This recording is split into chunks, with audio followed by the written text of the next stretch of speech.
Assalamualaikum warahmatullahi wabarakatuh. Perkenalkan, nama saya Bida Fatma. Halo Flora Sipa. Kami dari S1SI 2303. Hari ini kami akan menjelaskan tugas 2 mata kuliah Data Warehouse dan Business Intelligence. Di sini kami melakukan analisis performa penjualan dari financial perspektif. Kami menetapkan 6 Key Performance Indicator atau KPI yang dinilai paling relevan dengan data yang tersedia pada fact sales. Nah, KPI ini dirancang untuk memberikan gambaran menyeluruh mengenai kondisi finansial perusahaan, mulai dari total pendapatan, pertumbuhan penjualan, aktivitas transaksi, kontribusi wilayah hingga performa produknya. Untuk KPI yang pertama, di sini ada average order value atau AOV, comparison dari 2022 versus 2023. Dan goals-nya itu untuk meningkatkan nilai transaksi rata-ratanya. Untuk KPI yang kedua, kami menggunakan revenue per region untuk mengoptimalkan pendapatan per wilayahnya. Untuk KPI yang ketiga, itu ada yearly revenue atau meningkatkan pemahaman pertumbuhan pendapatan secara tahunannya. KPI selanjutnya ada top 10 best selling products. Di sini goalsnya untuk memaksimalkan pendapatan dari produk dengan performa yang tertinggi. Selanjutnya, mengendalikan rata-rata kategori pada setiap produk tidak melebihi sekitar 15%. Dengan goals mengontrol besaran diskon yang diberikan pada tiap kategori sehingga profitabilitas perusahaan dapat terjaga. Dan selanjutnya, KPI yang terakhir yaitu kontribusi pendapatan kategori produk utama lebih dari 50% terhadap total pendapatan perusahaan dengan goals mengoptimalkan kontribusi pendapatan pada kategori produk utama. Di sini untuk KPI yang pertama, eh, aktualnya itu di EOV 2022 kami mendapatkan nilai sebesar 211, lalu di total EOV 2023 itu kami mendapatkan sebesar 230,12% dengan growth 8,91%. Nah, di sini target kami di 2023 adalah 250.000. Jadi capaiannya itu tercapai sekitar 92%. Nah, AOV atau average order value ini menunjukkan rata-rata nilai penjualan per transaksi. Pada 2022, AOV sebesar 211 dan pada 2023 itu meningkat menjadi 230. Kenaikannya sekitar 8,91%. Meski ada peningkatan positif, nilai ini itu masih 92% dari target. Artinya transaksi rata-rata membaik namun belum mencapai target yang diharapkan. Nah, insight-nya itu tren itu meningkat karena indikasi pembelian produk harga lebih tinggi atau bundlingnya itu berhasil. Lalu, untuk KPI yang kedua, itu untuk mengoptimalkan pendapatan per wilayah atau revenue per region.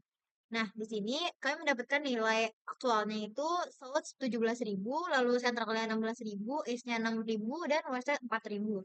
Nah, target target target kami adalah untuk sold itu sekitar 18.000, sentralnya itu 17.000, East-nya itu 8.000, dan West-nya itu 6.000. Nah, pendapatan berdasarkan wilayah menunjukkan sold dan sentral sebagai kontributor utama. Nah, sold dan sentral ini mendekati target, namun belum tercapai, sedangkan East dan West masih jauh di bawah target. Perbedaan ini tuh menandakan peluang berbeda setiap wilayah. Insight-nya, performa itu nggak merata karena kebutuhan strategi itu berbeda per wilayah. Untuk KPI yang ketiga, di sini kami menghitung meningkatkan pertumbuhan pendapatan tahunan atau YoY growth. Nah, di sini untuk total sales tahun 2022 itu sekitar 19.691, lalu untuk total sales yang 2023 itu di 24.623. Nah, growth-nya itu sekitar 25,30%. Itu targetnya itu melebihi target karena target kami itu hanya 20%. Jadi melebihi target sekitar 5,3%. Nah, total pendapatan itu meningkat dari 19.651 pada 2022 menjadi 24.623 pada 2023. Itu pertumbuhan YoY itu sebesar 25,3%, melampaui target yang hanya 20%. Nah, lonjakannya itu terutama terlihat pada Maret dan September, itu menandakan pola musiman. Insight-nya, strategi 2023 itu efektif, identifikasi event atau penjualan yang mendorong puncaknya. Kita di sini ada KPI top 10 best selling, di mana ini ada daftar product name dan total salesnya. Jadi di sini itu top 10 produk menunjukkan bahwa sebagian besar pendapatan berasal dari produk-produk premium. Produk-produk ini adalah prioritas untuk pengelolaan stok dan promosi juga. Selanjutnya di sini ada KPI average diskon per kategori, yang dimana di sini ada teknologi dengan diskon sebesar 12,26% dan office supplies itu 13,9%, dan yang terakhir ada furniture yaitu 18,03% yang artinya melebihi dari target maksimal. Insight yang kita dapat yaitu diskon berlebih di furniture dan teknologi bisa menurunkan profitabilitas. Dan selanjutnya di sini untuk KPI yang terakhir yaitu revenue contribution by produk kategori yang dimana office supplies menyumbang sebesar 57,3% dari total revenue, yaitu melewati target kontribusi lebih dari 50%. Ini menunjukkan dominasi satu kategori terhadap pendapatan. Dan kalau ini ada teknologi yaitu menyumbang sebesar 21,2%, dan yang terakhir ada furniture yaitu menyumbang sebesar 21,5%, yang artinya tidak melewati target kontribusi, yaitu kurang dari 50%.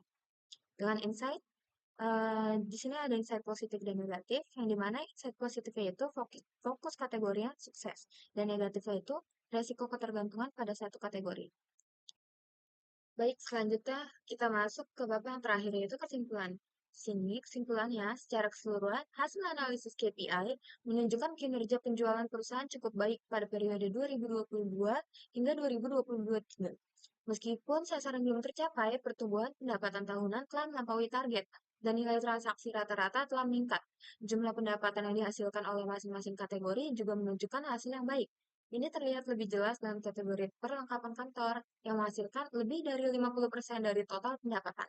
Namun, ada beberapa hal yang perlu diperhatikan. Ini termasuk rendahnya pendapatan di timur dan barat, serta tingginya rata-rata diskon untuk beberapa produk yang dapat menekan margin keuntungannya. Selain itu, ketergantungan yang tinggi pada produk tertentu dapat menjadi risiko jika tidak diimbangi dengan strategi diversifikasi.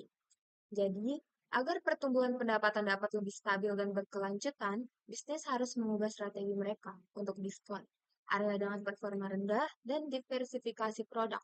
Ini terjadi meskipun tren penjualan secara umum menunjukkan tren yang positif. Sekian dari kelompok kami. Apabila ada kesalahan mohon dimaafkan. Wassalamualaikum warahmatullahi wabarakatuh.